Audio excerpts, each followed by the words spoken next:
Chers Vélésiens, bonjour. Nous sommes heureux de vous retrouver pour votre JT hebdomadaire. Vous êtes sur Vélizy TV et tout de suite les titres de la semaine.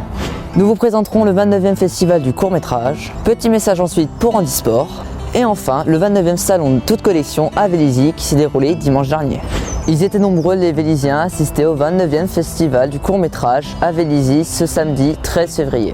Vélizy TV n'a pas raté cet événement annuel organisé par Didier Albessard, le président du Ciné-Club.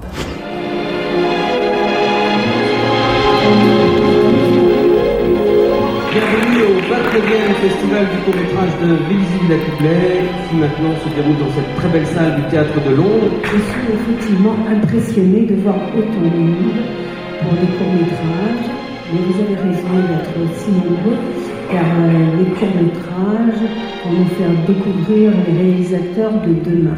Et il y en avait pour tous les goûts, comédie, animation, dramatique, faux semblant, voire métaphysique. Nous sommes rentrés de plein pied dans ce qui se fait de mieux en France et à l'issue de la projection, 2 prix seront décernés. Le prix du public a été remis ce soir par vous à Ange.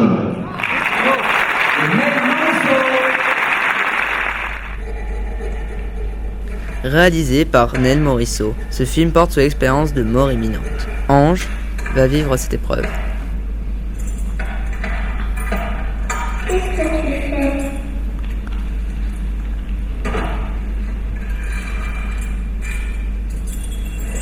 Je répare ce qui est cassé. Viens voir. Je suis extrêmement heureux parce que c'est la première sélection de Ange en festival. On commence tout juste à inscrire le film, à le présenter. Et on est très content d'avoir été pris à Vélizy. Et voilà, on ne s'attendait pas à avoir le prix du public. Je suis très très touché. Nous avons adoré tous les films. Et nous ne nous sommes pas battus pour décider du meilleur court-métrage. Et néanmoins, nous avons eu un problème.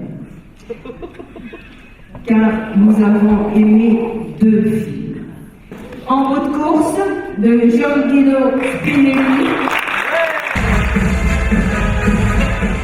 Jacques a 10 minutes pour parcourir la distance qui sépare la chambre d'hôtel où il a passé la nuit avec une femme, de sa chambre conjugale où se trouve le numéro de téléphone demandé par son épouse, parti en week-end à la campagne. Je suis toujours très embarrassé quand je gagne un prix parce que je pense toujours que les autres compétiteurs sont meilleurs. Et puis en général, les comédies sont très rarement primées par les prix du jury. Souvent, elles remportent le public. Donc là, donc je suis content même d'être arrivé second dans le prix du public et d'avoir le prix du jury ex aequo avec une autre comédie. C'est effectivement assez rare. Donc je suis comblé. Un ex aequo, Beau Papa de Victor Saint-Macary. Malheureusement, le réalisateur de Beau Papa n'était pas présent. Les 3 courts-métrages primés continuent les représentations dans les autres festivals pour obtenir d'autres prix. La gym volontaire de Vélizy, représentée par Noël Luciani, se mobilise pour l'équipe de France paralympique pour les prochains Jeux de Rio. Elle compte sur les Véliziens et sur les Véliziennes pour l'aide au financement de notre équipe nationale. Les Jeux paralympiques ont lieu à Rio cette année au mois de septembre et naturellement ils ont besoin de beaucoup d'argent. C'est une année olympique comme chacun le sait et après les Jeux olympiques il y a les Jeux paralympiques qui ont toujours naturellement un petit peu moins de publicité.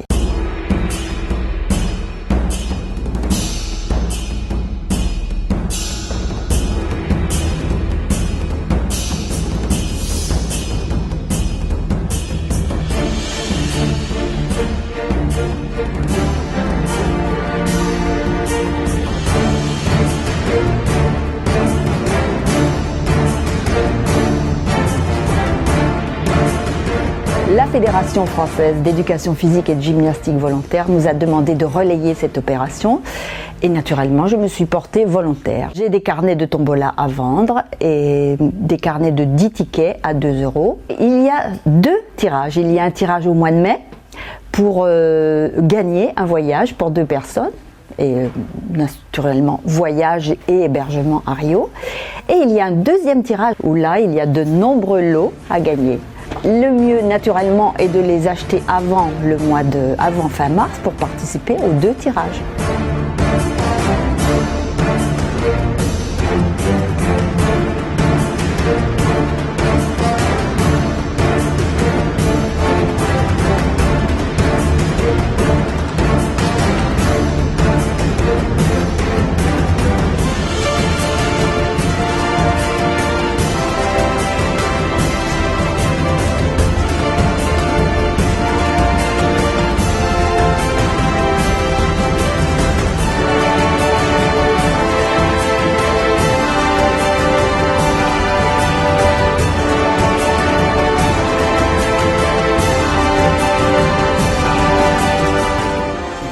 suis très disponible, donc je pense qu'il suffit de m'envoyer un mail et je me mets en contact avec la personne. Le week-end dernier a décidément été bien rempli, puisque se passait également dimanche le 29e salon des collectionneurs. Les vendeurs ont répondu à l'appel pour exposer leurs trésors, et les chillers expérimentés sont venus pour trouver la perle rare. Il y a toute collection, donc ça dépend également des années, les personnes qui viennent, les exposants qui viennent, c'est complètement aléatoire d'une année sur l'autre. Mais on voit que la philatélie c'est bien, ce qui est une valeur sûre c'est la cartophilie.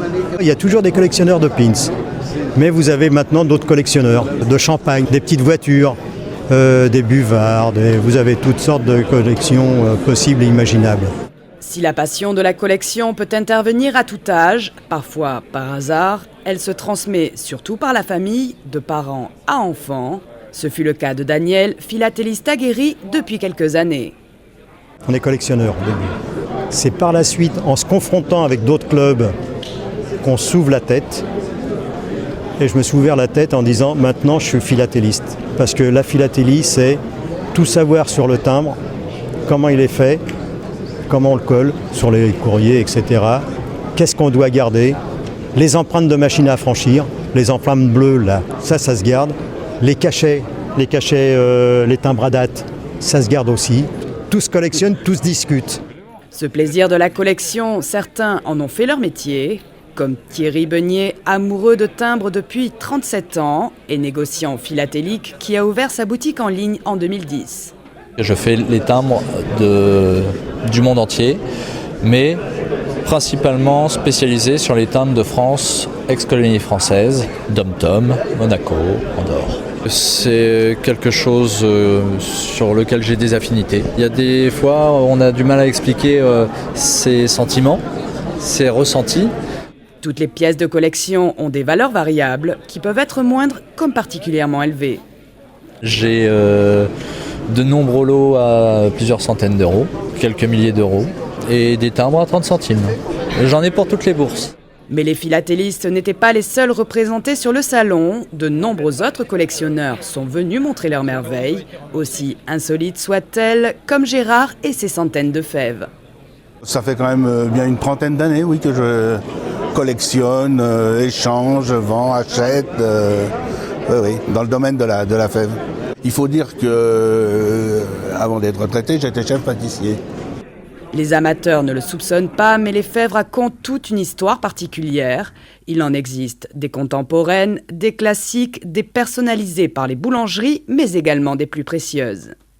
Après, on va avoir la fève des grands pâtissiers. Là, on va avoir le nôtre, on va avoir Fauchon, on va avoir des choses comme ça qui vont monter un peu plus. On va arriver à des 8-10 euros la fève. Après, on a la fève ancienne. C'est des fèves qui sont assez rares, qui peuvent monter à 3, 4, 500, 600 euros la fève.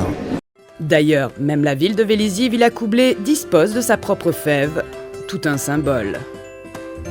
Ce JT se termine maintenant. Il ne nous reste plus qu'à vous souhaiter de très bonnes vacances. À la semaine prochaine.